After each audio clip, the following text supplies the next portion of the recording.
Ta'limda raqamlashtirish va sun'iy intellekt imkoniyatlaridan foydalanish bugungi kunda nihoyatda dolzarb masalalardan biri deb hisoblaymiz.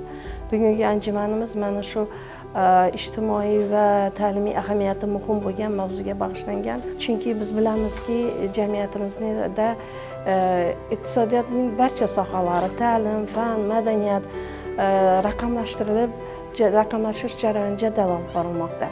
Demak, bugungi kunda pedagogika sohasida tayyorlanayotgan mutaxassislar bevosita sun'iy intellekt bilan erkin muloqot qila olishi, muomala qila olishi, raqamlashtirish jarayonini to'liq tushunishi va bu orqali o'zining ta'limiy muhitini modellashtirish ko'nikmalariga ega bo'lish kerak. Chunki bugungi avlod o'sha maktablarda ta'lim olayotgan, maktab partalarida o'qiyotgan yoshlarning texnologik imkoniyatlari, ko'nikmalari nihoyatda rivojlangan.